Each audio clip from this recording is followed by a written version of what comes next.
Supervisors of the County of Delaware, the governing body of all of our special assessments and taxing districts for which said board so acts, is now meeting in regular session.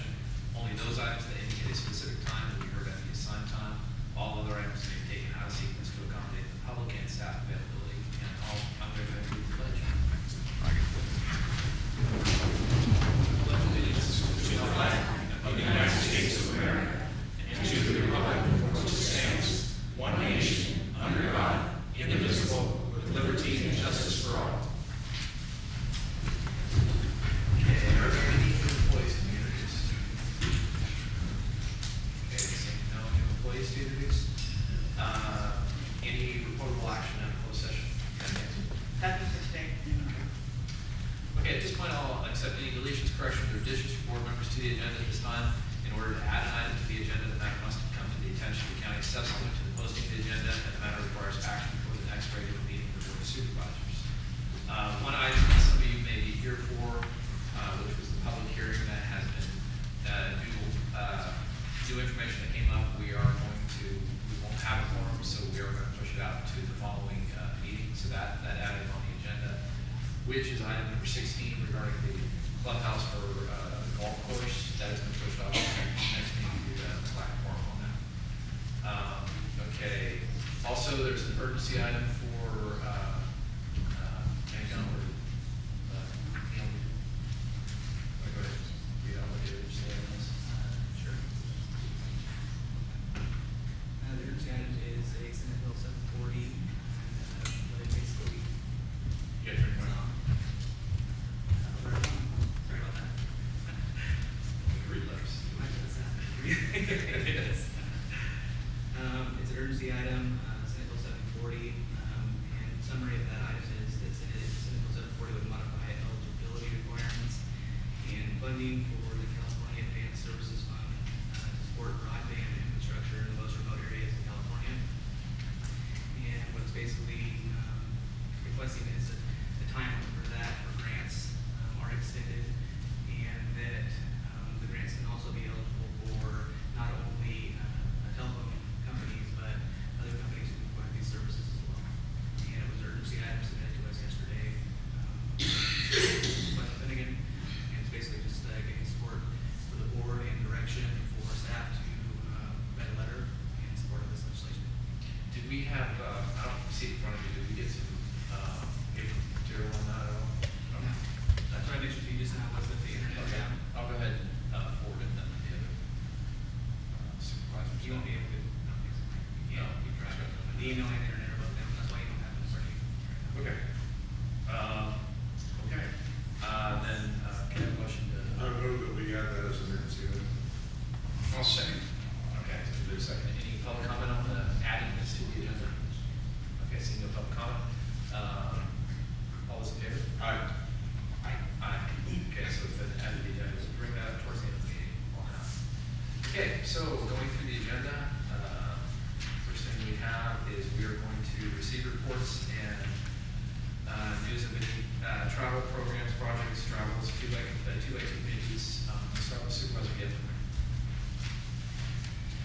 My past week, we're talking about a busy one. I attended a very important orientation meeting in Folsom right after the last meeting. Went down to Wednesday and Thursday for a group called the Emergency Insurance Association, or Authority, excuse me. This is a group of counties, city councils, various districts. Even superior courts are part of this. Who face the challenges of a rapidly expanding liability and workmen's compensation challenges that government faces today. It's become quite problematic. So we learned quite a bit there, and I'll be reporting back to our board on some ways that we can help mitigate some of those terribly high costs there. I met with two constituents who expressed a great interest in becoming involved with the Area 1 Agency on Aging, which meets in Eureka once every other month.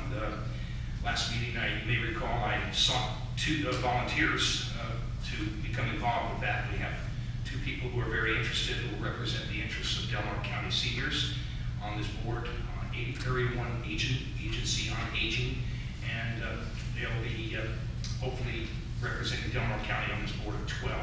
So I think we have 2 spots, and myself as the supervisor. Angie and I enjoyed a great lunch at the Delaware Senior Center. They're great folks there. You ought to just go over there for $3. You'll get a meal that is to die for. So from 11:30 to 12:30 every day of the week. So go on over there if you're hungry, and they'll take good care of you. I attended the Crescent City Council meeting Monday, and we looked at the new master plan for Front Street. It was very exciting. Wednesday, March 20th, I met with the Humane Society of Delaware County. Attended a North Coast Air Quality meeting. I want to thank Ed Fulton for working with Director Rick Martin in helping that agency find a new location to establish the air quality monitoring device. Pleased to tell you that the state agency is very close to announcing the site for its new monitoring location. We'll report back to you when that's been done. Immediately after that meeting, I had a very productive lunch with a gentleman named Bob Marino. He's the general manager of the Fairhaven Energy Group, which takes sawdust and wood chips and scraps from the forest and converts that mass into a fuel, which is then placed on a power grid and used as energy. And I said, well, I met with him. I said, we've got that up in Delaware County, and we're looking into the possibilities of expanding that. I'm not sure Fairhaven is the right person to do it. There's quite a few challenges with the EPA and CEQA, but not to be deterred, really looking into that to create some kind of a biomass entity up here in Delaware County with some of our fuel wastes and wood chips, etc. I want to offer my congratulations to Rumiano Cheese. They earned a very prestigious Silver Medal Award for its dry Monterey Jack cheese at last week's United States Cheese Championships in La Crosse, Wisconsin. They came in second place, Silver Medal. They actually won the event back in 2005, and next year is the international competition. I know that Baird and Joby at Rumiano Cheese and the entire Rumiano family will be proud to represent Delaware County. And wouldn't that be nice if we won it next year and we could say we have the best cheese in the world in Delaware County?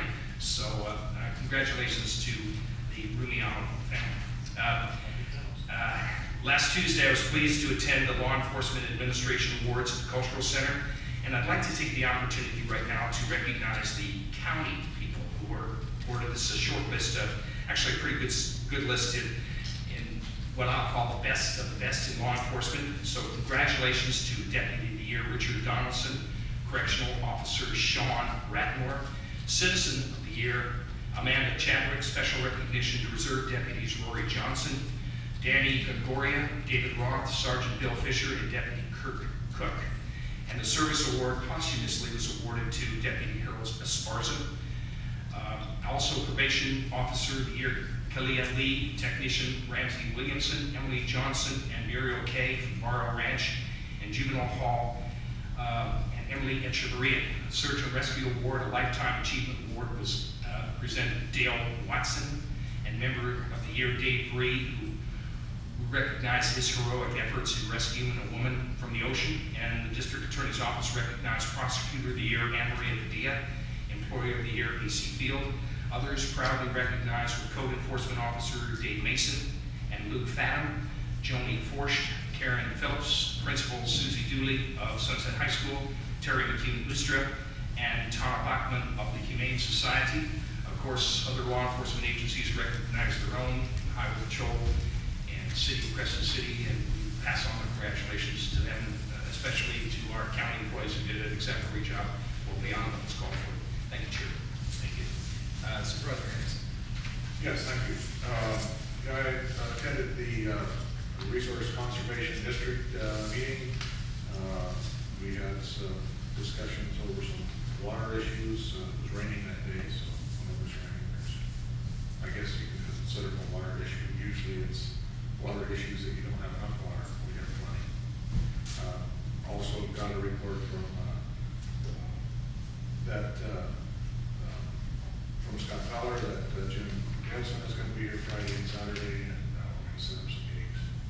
Got some meetings set up to look at their area, so that's good. Had a local transportation commission meeting. I'll let Supervisor Sullivan go into that since there's no apologize for not making the lead-in awards. Thank you to Supervisor Gittman for making the report. This particular year, I did not get an invitation. I normally do. I didn't have it on my calendar. It was noted in the paper that some of us weren't able to make it. Had a Border Coast Regional Airport Authority meeting with Jared Huffman, Congressman Huffman. As you know, we've got some issues with mitigation for the airport runway safety area project. And he vowed to help us any way he could with that, which is great news. Glad to hear that. So we look forward to for his assistance. Had a local area formation commission meeting where we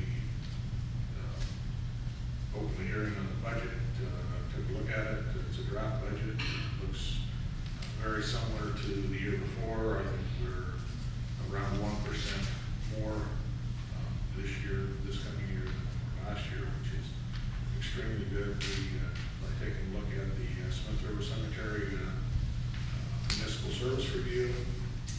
And last night I went to, as well as Supervisor Gittman, I saw he was there also at the tsunami preparedness meeting. I see a bunch of green jerseys. I don't know if that has anything to do with it, but there's a lot of people that were there that are wearing those. So maybe it doesn't have anything to do with it. Anyway, it was very interesting. I've seen most of that before, but there was a couple of things that kind of stuck, or just one thing that kind of stuck in my mind, and is if you feel an earthquake and you're close to the ocean, go to high ground because somebody's not going to be coming around to tell you about it. That's it for me. All right, thank you. And thanks for letting me get the update on that. Go ahead. I appreciate the local transportation. Okay. Attended the, well, first of all, on a little bit lighter note, but a real positive event, attended the Silver Bowl, which is an ongoing annual fundraiser they have for the Community Assistance League. It used to be for Easter Seals, and now they for the last several years, they've reorganized it as a local group because money was, prior it was, a lot of it was going out, now it stays here local. They raised, and I might be incorrect, but it's over $40,000 that were raised in local charity events. So it was a good event, and it goes for a good cause. And an agenda review. Also attended the meeting yesterday that was mentioned in the paper, the Interagency Visitor Center, which is basically a cooperative group between state and national parks, the Chamber of Commerce, as well as the city and county. There were some other representatives there. Congressman Huffman was there, and it was good to see he was enthusiastic about at some point getting. And really what it is a visitor center that would be in the harbor. And so one of the downsides to our current visitor center is you got to get off the highway to find it. And the signage is not real good. And the city is working on signs right now to draw people to it, but right now it's hard to find. So a new visitor center with a great signage, it'd be right along the highway, capture a lot of people that aren't aware, of the things to do in Delaware County. It was a really positive meeting, and there was good enthusiasm. So it's at the initial, the harbor also is, want to give kudos to the harbor involved in that too, because I know sometimes when you leave groups out, they remind you later on that they're involved, so that they're actively involved in that as well. Attended a local transportation commission meeting. We got updates on 199, 197. The final environmental review is supposed to be out here by the summer. Richardson's Grove actually has the judge, and this is probably a month old, 6 weeks old. The judge threw out the lawsuit that was stopping the realignment of 101 through Richardson's Grove. So that is going forward. That's a very positive thing. It will make it a much safer highway to go through Richardson's Grove than what it is right now. And it's nice to see a frivolous lawsuit occasionally will get thrown out. So that's a positive thing. Willis Bypass also is going forward. I don't know if any of you have been through Willis during the middle of the day. The traffic and congestion there is horrible. That's why the majority of the community in that area, as well as rural California and Northern California, want that to get fixed. So that's a positive thing. It was when the infrastructure bonds came out from Governor Schwarzenegger and got passed, the #1 priority project in Northern California, rural California, was Willis Bypass. And at the time, San Francisco and LA basically coerced the traffic commission or the commission to reallocate funds further to the urban areas. So a lot of work and a lot of effort has been done bringing that back to the top of the list, and that's in process of starting up. So good news on that. A couple minor things. Well, one, having a meeting with county staff later on, looking into ways that we can get low divide road, having some permanent fixes on it. There's a lot of ongoing maintenance that goes into the road, and just due to the fact it's a gravel road and sometimes speeds that some people go up there and go a little faster than they should, and in the rains, it's in constant need of upgrade. So we're looking at ways that we can get funding to do a permanent fix on it. So it is on the list. A couple of smaller projects that we talked to Caltrans, and they're in the process of redoing. The crosswalk that goes between Walgreens and Papa Murphy's there on the highway. If you notice when you're going north over that, you can't see that crosswalk until you're literally 25 feet away from it. So we talked to Caltrans and said, somebody's gonna get hit. We need to do the crosswalk to the other side of that hump. And so they're actively looking at moving the crosswalk on that. The second thing was fixing the lights at 9th Street when you're going south. Where 9th Street and 101 intersect is sometimes cars will go straight instead of curving at that spot. So we're looking at possible green arrows just to let people know the road changes direction at that point.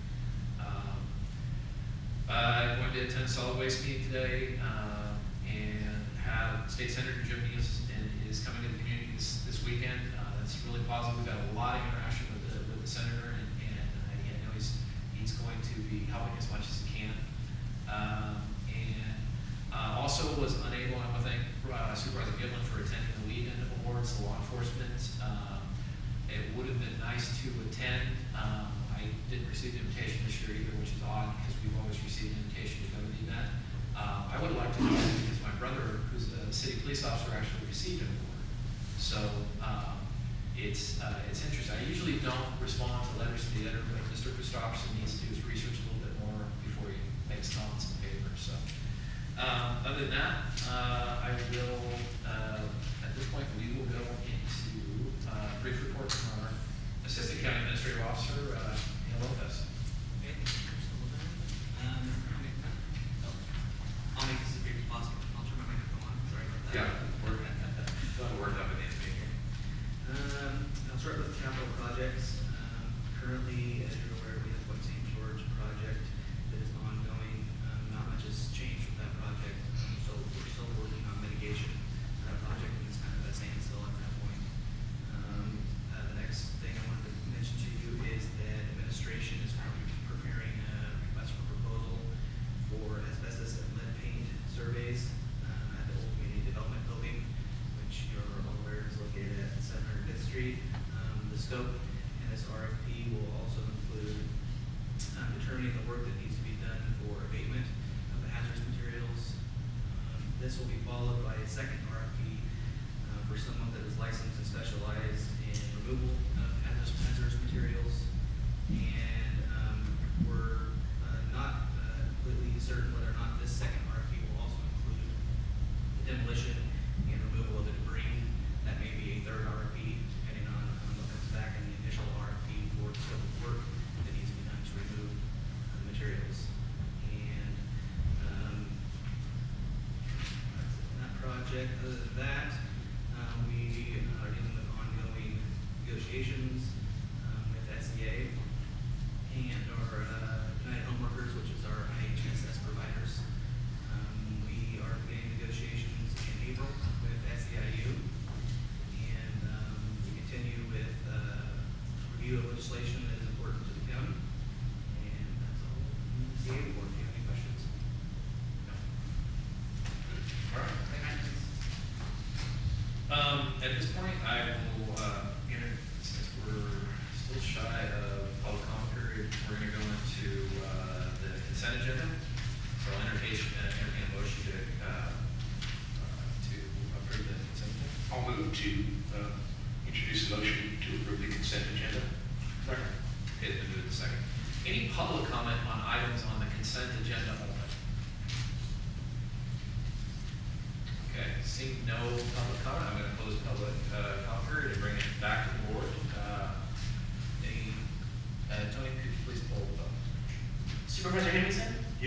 Supervisor Gittleman? Yes. Chair Sullivan? Yes. Okay, so it's been moved and approved. We have a couple proclamations in there. I'm going to have, we'll start with item 4, adopt proclamation proclaiming the week of March 25th, 2013, Tsunami Preparedness Week in Delaware County as requested by Emergency Services Manager. And Supervisor Henningsen has that proclamation. And since I was at the get together, now I know why you're here, I see it. Anyway, this is a proclamation of the Delaware County Board of Supervisors proclaiming March 25th through March 29th as Tsunami Preparedness Week. Whereas California's long coastline, its proximity to other coastal states with offshore earthquake faults, and its location on the Pacific Rim make it vulnerable to tsunamis. And whereas California has been struck by more than 24 tsunamis with waves 3 or more feet in height since 1812, including 15 that caused damage, including devastating our harbor in Delaware County on March 11, 2011. And whereas a dozen residents of Delaware County, California, were killed by the tsunami generated by the 1964 Alaska earthquake, and whereas tsunamis caused by underwater earthquakes and landslides can occur at any time and with little warning, and whereas education and awareness are fundamental to saving lives in a tsunami event, and whereas the state of California, the National Weather Service, and the County of Delmark will commemorate the anniversary of the 1964 tsunami by testing their ability to issue a tsunami warning for Delaware County via the emergency alert system on Wednesday, March 27th, between 11 and 12 noon. And whereas the Governor's Office of Emergency Services hopes to expand participation of all coastal counties in the test in 2013 and beyond. Now, therefore, be it proclaimed by the Board of Supervisors of the County of Delaware that the week of March 25th through 29th, 2013, as Tsunami Preparedness Week in Delaware County on this 26th day of March, 2013.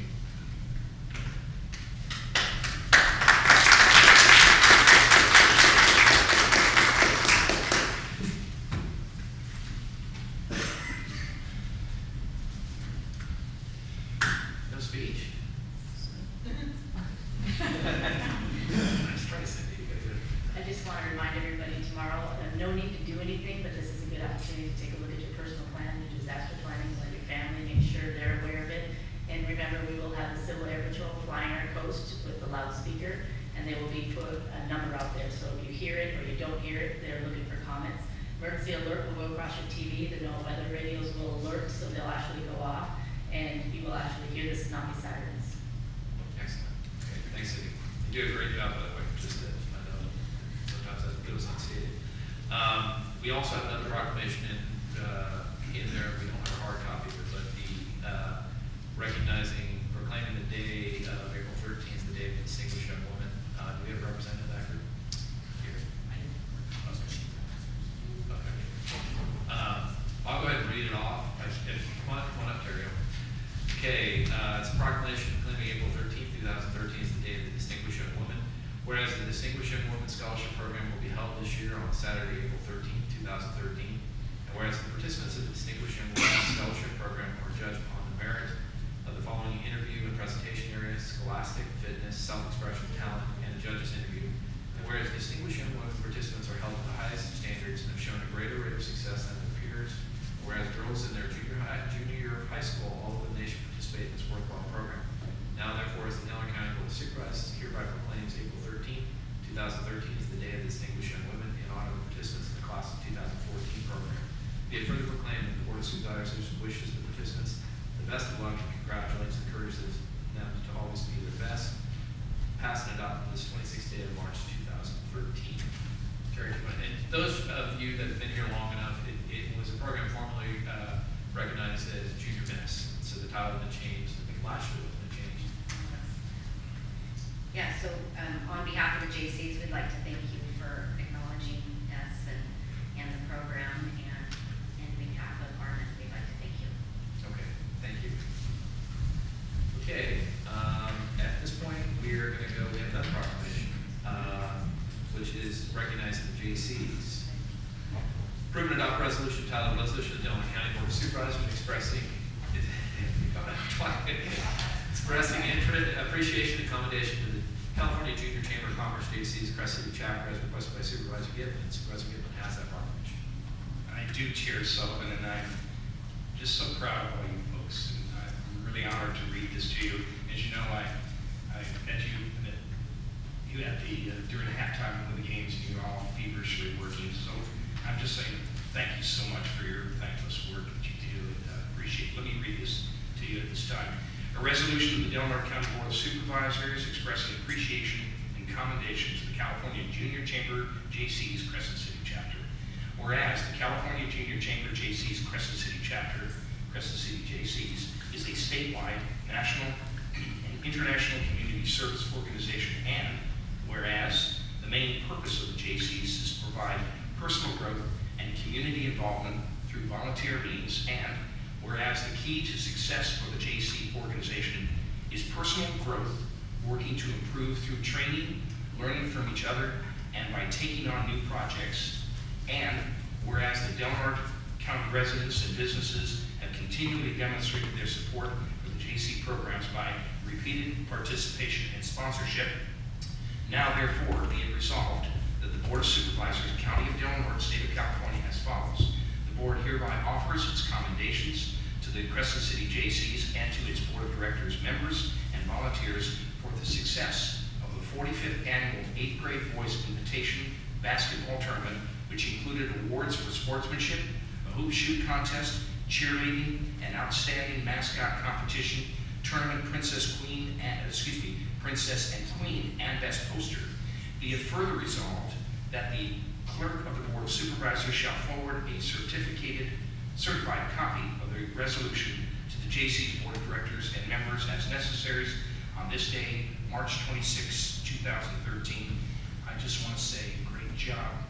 You do wonderful work in the community. It's an economic boon to our community. I understand that December is the girls' tournament. I have a particular a love for women's basketball. As you know, I used to be with the Los Angeles Sparks, and I hope you will call on me to participate in the girls' tournament in December. I just want to say thank you so much for what you do. Here you are.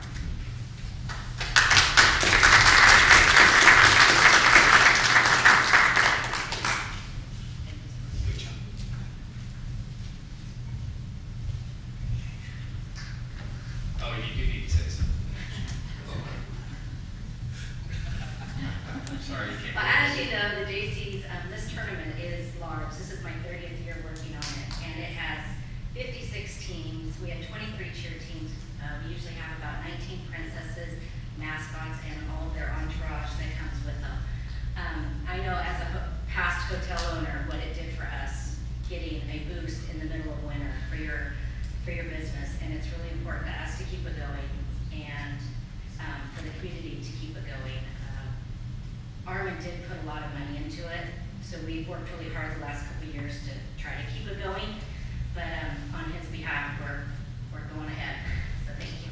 Yeah, that's a great. I mean, having played in it and sponsored stuff for the tournament, it's a phenomenal experience for a kid going through the program. And both the restaurants and hotels all definitely appreciate it. And that's the type of event we want to continue to encourage. So good work. Thank you. Thanks. Okay, so at this point we are past the 10:25 hour. We will go to public comment. Members of the public may address the board on matters which are within the jurisdiction of the board. If you're addressing the board regarding a matter listed on the agenda, you may be asked to hold your comments until the board takes up that matter. Please limit your comments to 3 minutes or less. Actually, just before I open that up, I do want to also, we had another letter in the consent agenda basically supporting Big Rock Water District's replacement of the water tank on the hill. That is a major project. They just received a grant, I think it's about $1.2 million. 1.51 million. That is a huge grant. I want to congratulate them on the work they're doing. It will make it a safer thing and basically, ensure the water supply continues to happen in IUG and that it's a safe one. So thank you for your work on that. At this point, I will open a public comment. Does your daughter want to speak for a couple minutes? Response. I'll grab her. Yeah. She might be more independent. She might be more positive. Oh, talk about being positive. I want to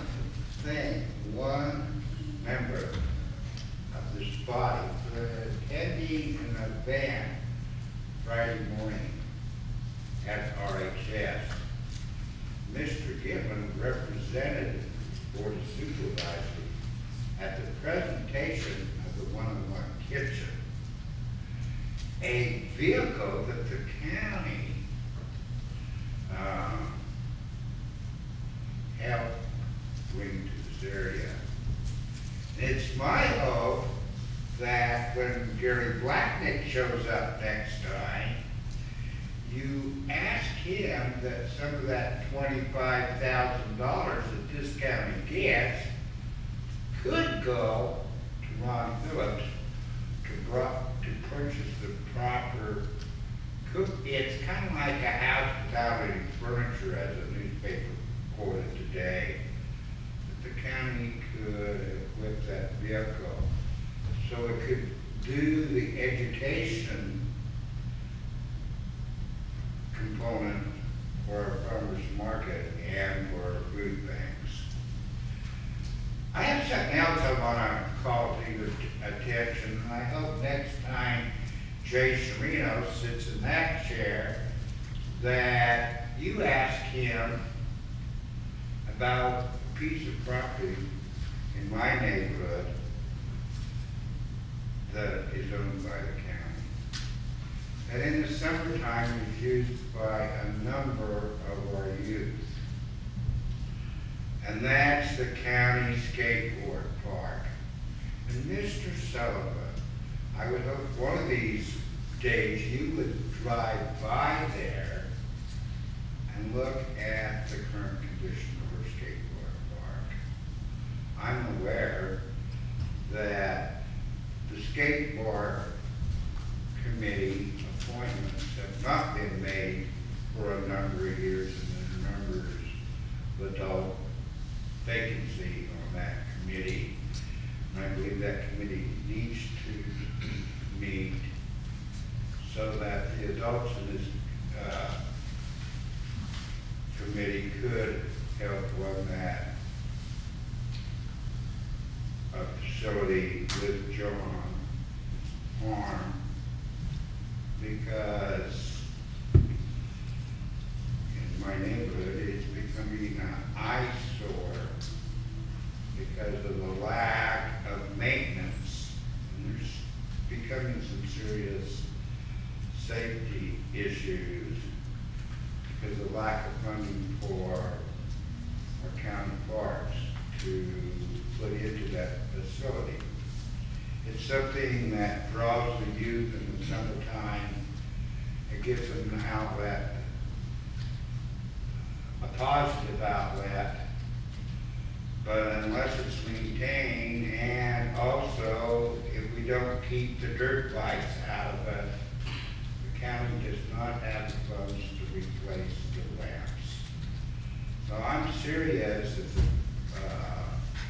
the facility that is county owned definitely needs to be looked at. Thank you.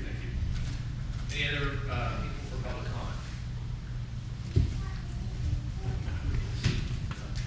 Okay.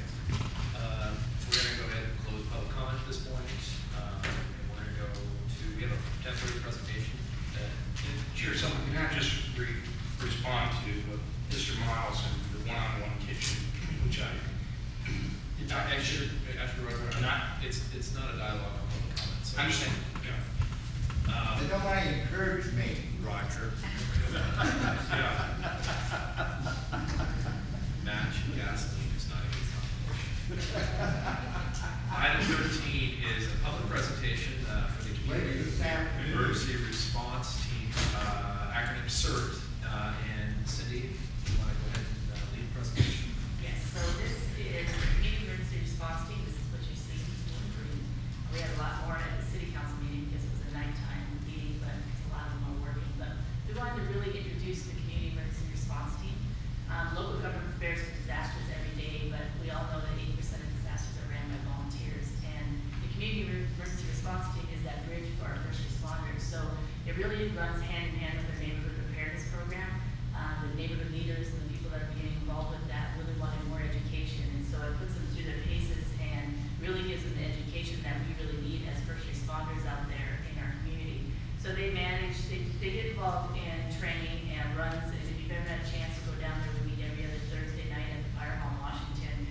really something to watch.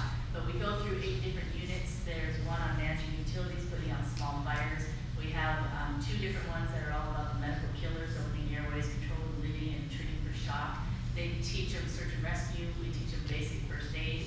We teach them how to organize themselves and how to handle spontaneous volunteers.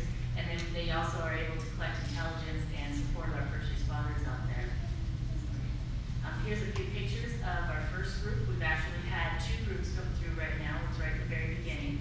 The first one had over 60, and this one has over 75 that's going on right now. And then we just graduated 26 of them in a teen cert at the high school, so this is very exciting. And they're actually down south competing in a teen cert competition right now. So the steps to becoming one is they take a 27-hour course and they become state certified. They take a Delaware Code of Conduct oath. They become sworn in as a disaster service worker to cover our liabilities and workers' compensation. They receive a disaster service worker picture ID card, and then they're giving all the equipment. They're giving their vests, their helmets, their safety gear that they need to help with response. They're putting on a cell phone paging system so we can allow for activation, and they meet every 4th Thursday of the month for additional training after they graduate. So basically, what we do is we train them, and they work a lot with our first responders right now.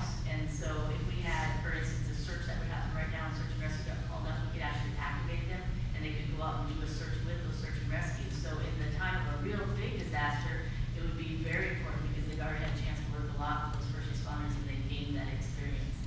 Here's some more pictures of them working out in action. This is kind of how our veterans rep. And they can receive up to 36 months of the benefit, and they can use it up to 15 years after when they left their active duty in the service.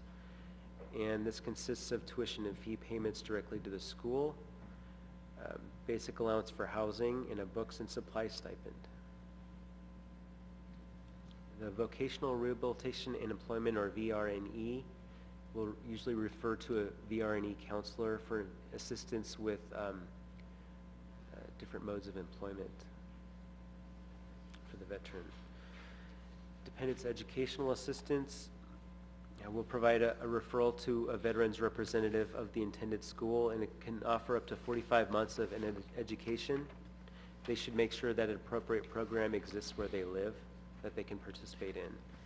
Who is eligible? A spouse, child, or stepchild of a veteran who died as a result of service-connected disabilities or is permanently and totally disabled.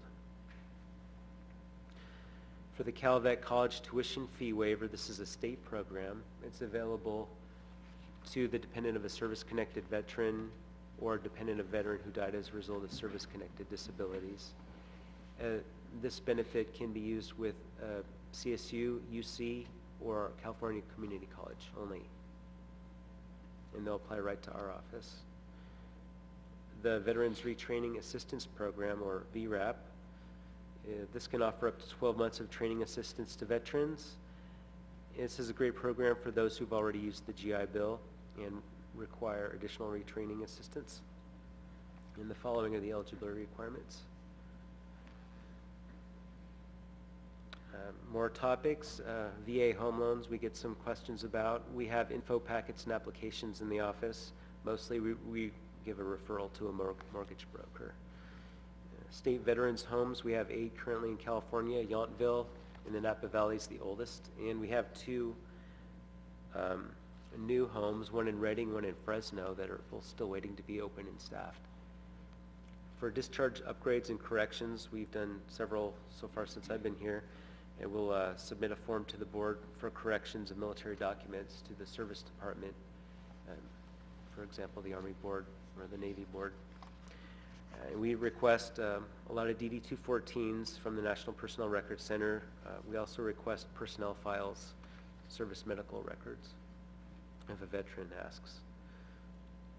Veterans Health Administration, some VHA topics. Well, the closest nearby VA facilities to us are the Roseburg VA Medical Center, of which the Brookings and Crescent City clinics belong, and the San Francisco Medical Center, to which the Eureka VA clinic belongs. So Chris, on the Crescent City VA clinic, what kind of hours do they keep in days? I just heard that they are down to 2 days a week now. They're Wednesday and Thursday from 9 a.m. to 3:30 p.m. And that's because it's a Brookings outreach clinic. The staff is Brookings-based and they have to commute, so they have to count their commuting time. Okay. And also the Medford VA domiciliary in White City. Priority groups 1 to 8 in DAV Transportation Network, fee basis non-VA care. I have a couple slides for those. There are 8 priority groups when you enroll in the VA healthcare system. They range from priority group 1 for those veterans with a 50% or greater service-connected disability. And priority group 8, they're not currently enrolling veterans, but those would be veterans who have no disability and have high income net worth and agree to co-payments. The DAV transportation, which the slide doesn't appear on your handouts, but it's worth mentioning. We have the 2 DAV shuttles that take veterans to their VA appointments in Roseburg and in Eureka. Roseburg runs 2 days a week, Monday and Wednesday, and leaves at 4:15 a.m. Eureka, they leave Tuesday and they leave at 8 a.m. and they have to have bona fide appointments to take the shuttle. The non-VA care fee basis program is for treatment in non-VA facilities. It can be provided to eligible veterans. They need to get a referral from their VA doctor for pre-authorization. It's not required, pre-authorization is not required if the event is an emergency. If a veteran does have an emergency medical situation, they need to go to the emergency room, and then the veteran or family should notify the VA or notify us, who will notify the VA within 3 days, 72 hours. Some local resources we have as far as veterans organizations are the Eureka Vet Center out of Eureka, North Coast Veterans Resource Center also out of Eureka, and then we have a couple of veteran service organizations locally. Here's a flyer that we made up for the Eureka Vet Center, who have been doing outreach 2 days a month, the first Thursday and Friday of the month, and they see clients right in the Veterans Memorial Hall. There's another flyer for the North Coast Veterans Resource Center. They provide assistance. They have grant programs. They can help with housing, employment, and education mainly. And we're in their catchment area here, so they'll serve Del Norte County as well. Some veteran service organizations we have are the VFW Ladies Auxiliary, American Legion, who is in Gasky, and then the Vietnam group, who's also in the Vets Hall. Some things we offer in our shop are assistive devices, including crutches, wheelchairs, shower chairs. We have a closet full of things like that. We have a food closet that's stocked from time to time by the Vietnam group. Sundries kits, toothbrush, razor, and so forth. We have donated clothing items. We serve coffee daily, and a lot of books and information pamphlets. From time to time we have committees meeting in the Veterans Hall, including the Monument Committee and the Veterans Day Parade and Dinner Committee. Some projects we're working on currently is one is the Veterans Resource Day coming up May 17th, and we've had a pretty good response from the community for this event. It's going to be sort of a stand down for Del Norte County. And also we're trying to connect veterans who have the means, who have boats and equipment, with others who would like to participate in fishing expeditions. We're trying to help the homeless community a bit also. Our VFW commander is seeking out veterans who are homeless and providing them with bug out bags filled with t-shirts, clean socks, wet weather gear, etc. And then they can come to see us and we'll set them up with a box of food or clean clothes, sundries packets. See, we talked about the Eureka Vet Center a bit in the North Coast Veterans Resource Center. North Coast Stand Down, I went down to Eureka to visit, to sort of audit the way that they do things, to get ideas for our own stand down, which hopefully we'll do soon. The cemetery, our office maintains the cemetery budget, help coordinate the groundskeeping and maintain the master plot list of veterans. And the latest census data shows that we have 3,181 veterans in Del Norte County. here's some internet websites that I've found useful so far since I've been in this position. So, Chris, let me ask you in terms of if you had a brand new veteran move to the community, what kind of hours do you guys maintain down there in terms of, that's the only thing that wasn't in the presentation, is what's the process they go if they need to access services or? They would call our office, 464-2154. We're open Monday through Friday, 8 to 5. Closed for lunch from 12 to 1, so. Okay. Supervisor Gitlin. Chris, excellent report. A couple of things. This is quite a menu of services that you offer here. With the current state of our economy and sequestration in effect, are any of these services compromised? Not that I'm aware of. Okay, so ongoing. I refer to a specific veteran who is a constituent of mine who has voiced his concern in deriving services. He's compelled to go to Portland for cancer services or San Francisco.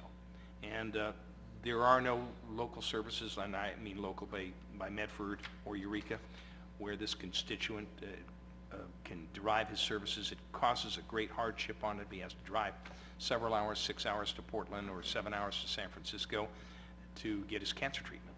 So to your knowledge, there is no program in effect where someone could get cancer treatment in Medford and or Eureka?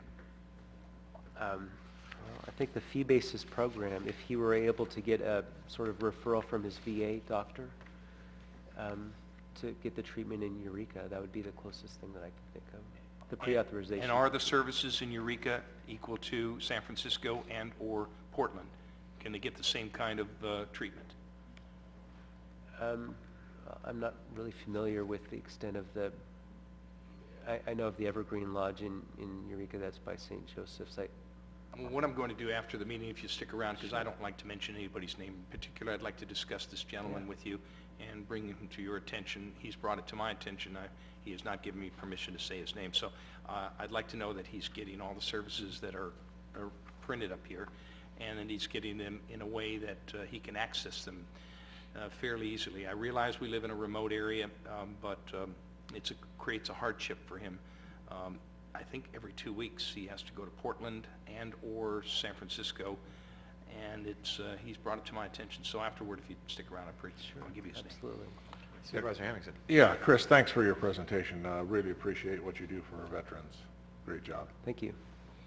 And I have to reiterate what Supervisor Hemmingson had said on that too. I think part of the reason we want this presentation to do is so people in the community are not aware of all the different services the county does. And Veteran Service Officer is a county employment that's here to provide services for veterans.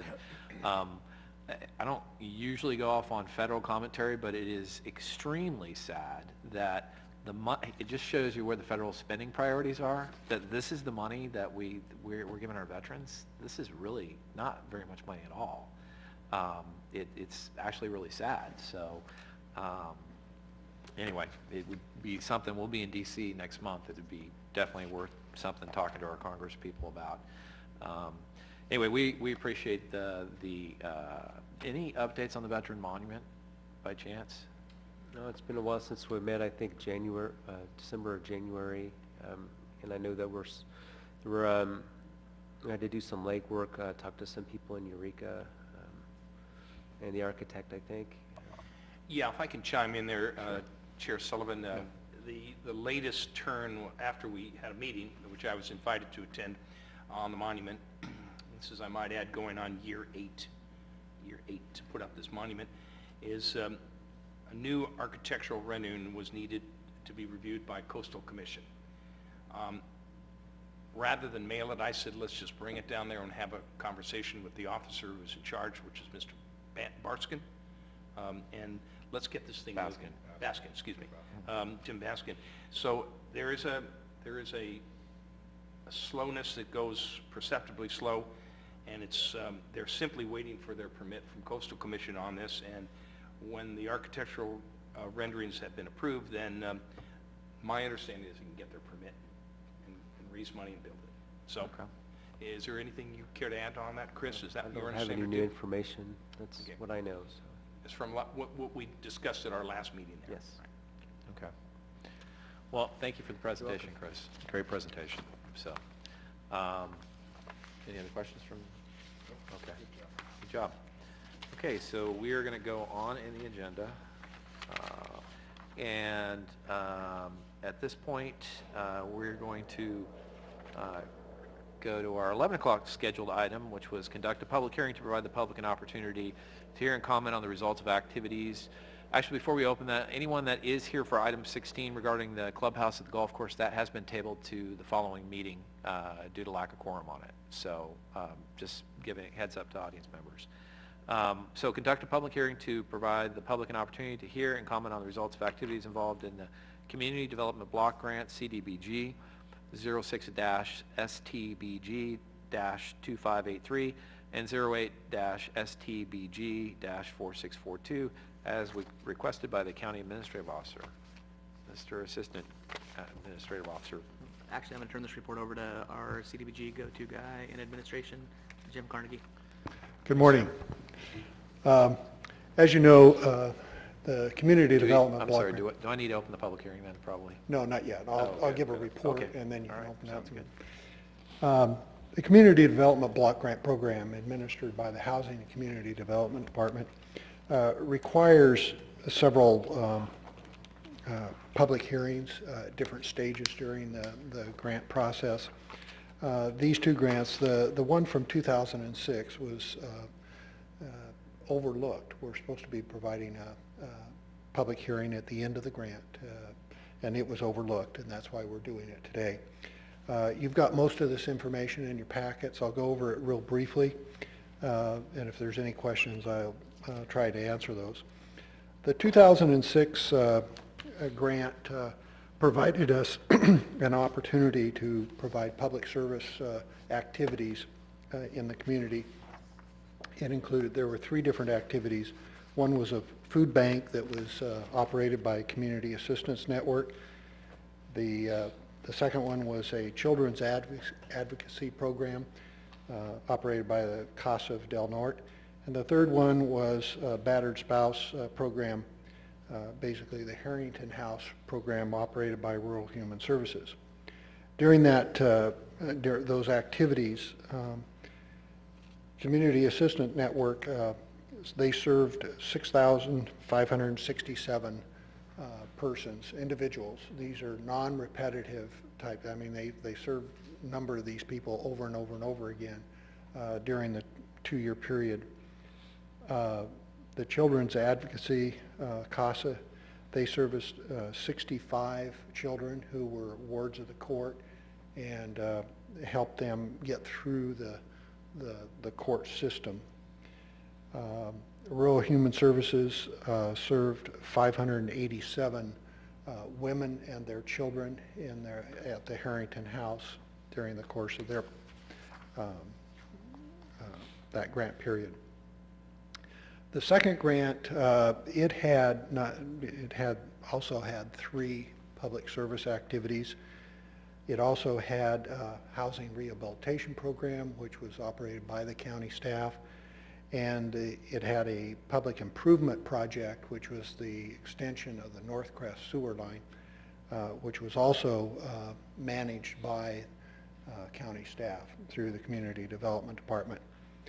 Rural Human Services, their food bank served 4,428 people. Casa del Norte served 27 children, and the Senior Center, who ran a senior nutrition program, served 2,226 people. The housing rehab program, this was the first time we'd gotten grant money for this. It wasn't the traditional housing rehab that we do where we go in and do low interest loans to homeowners. This still had to be, by the way, all of these people who benefit have to be low to moderate income persons in the community or households. But this program, we could serve 62 people for $70,000 because it's what we called the minor repair program. We would go in if a low-income family had an emergency in their home, or if they needed an ADA access ramp into their home, we could serve those needs for very little money. They were grant dollars, so we just granted them. We didn't ask them to repay those dollars. The North Grass Sewer Line, of course, was one of the biggest projects, and that serviced only 35 people, 35 households, and that was the west, I can't remember, it was Crashers, and unfortunately, you know, the owners of the trailer park were, you know, they had assured us that they would connect to the sewer line, and that has not been done, but there's an opportunity to serve those people in the mobile home park there. So that's about all the information that I'd like to convey to you. If you had any questions, I'd try to answer those for you. Supervisor Gitt. You know, Jim, I'm looking at the numbers here, and maybe you can just help me out here. And I see Casa del Norte. This is the $236,135 for 65 people. And you know, again, I'm looking at the math here. Tell me what these services go. It seems to be, the numbers seem to be out of whack. And the second one, the same thing. Casa del Norte, $286,000 of the near $800,000 grant for 27 people. Well, there's, you know, a big difference in what their services are. I mean, Casa del Norte is taking children who are wards of the court, usually in a foster care situation, and they are servicing their needs for the whole grant period of time. I mean, this is, you know, they have to attend to that child for extended periods of time. Some of the other services like Harrington House, and I'm not saying they do less for these, but it's like a one-time shot where these or maybe 3 or 4 days that they have a person who's in a bad situation at their home and they need to get out of there, and they come to Harrington House and they're provided food and shelter for a few days until other arrangements can be made. The food banks, of course, they're just, you know, they're providing food on a weekly or monthly basis. Some of them are only once a month that they provide assistance to them. So you really can't relate, you know, a number of people served to a dollar. It's the number of people served for what they're accomplishing, what their services. So the services are for CASA and related are food, housing, medical? No. The services that CASA provides is they help these children who are wards of the court through the process of courts, through getting them, you know, they don't pay for it, but it's just an advocacy. They're providing an advocacy at the court to help them get through the court system.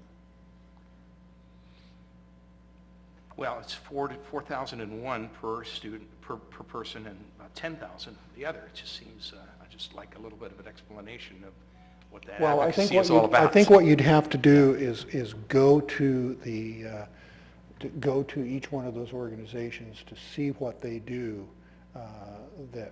And a number of them are, some of them provide volunteers. A lot of these, like the advocacy, the people who actually do the work, most of them are volunteers. Okay. Any other comments for Supervisor? No. Nope. Okay, thanks, Jim. At this point, I'm going to open the public hearing. If you wish to speak, please step to the clerk's desk and use the sheet provided to sign your name and address for the record. You'll have 3 minutes to speak. Please use the microphone so that your comments may be heard. Any public comment on the CDBG? Okay, seeing no public comment, I'll close that part of it. And if there's no more board questions at this point, I'll entertain a motion. What are we? I think we're. What are we asked to do here? I don't. Okay, so do you need a vote at all on that? No, okay.